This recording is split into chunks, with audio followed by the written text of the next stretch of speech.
Tokyo, one of the safest, most orderly cities in the world. Home to University of Tokyo, Japan's most prestigious university. A place that produces prime ministers, top bureaucrats, and the country's elite. But recently a scandal exposed what happens when prestige meets power, and power goes unchecked. A top medical professor, a private industry group, and millions of yen in research expenses, allegedly spent not in laboratories, but in Tokyo's most exclusive nightlife district, Ginza.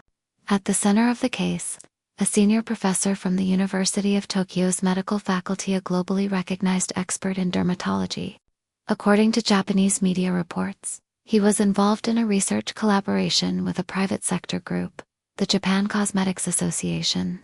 The organization had pledged around 200 million yen, over $1 million to support research, but records show only a small portion was officially paid to the university. So where did the money go? Investigations and media reports suggest that funds were diverted into entertainment. Estimates vary, around 3.8 million yen in confirmed spending, and up to 15 million yen in total, according to investigative outlets like Shukan Bunch. That's tens of thousands of dollars, possibly over $100,000. Spent not on research, but on nights out.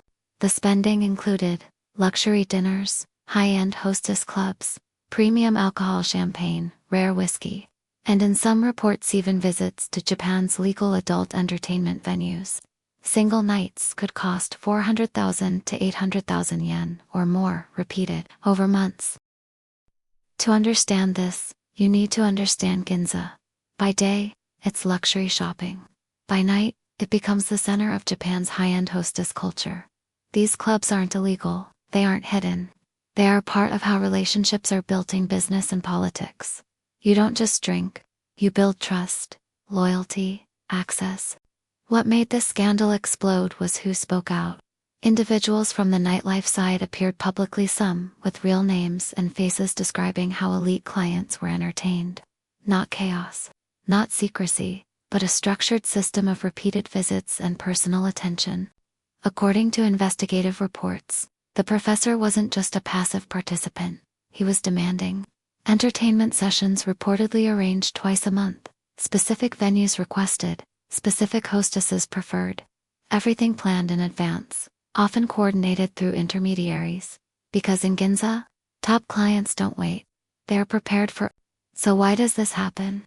Because in Japan, institutions like the University of Tokyo carry enormous authority. Hierarchy is deeply respected, challenging. A senior professor, especially one with funding power, is not simple. Now combine that with a culture where relationships are built outside the office, and the lines begin to blur. This isn't just about one professor. It's about a system where public institutions intersect with private money, where influence is built informally, and where accountability can quietly fade. The clubs themselves aren't the issue. It's what happens when public trust enters those rooms. Because this isn't just Japan. Every country has its own version of this. Different places, different customs, same question. How much of power is really decided outside the rooms we're allowed to see?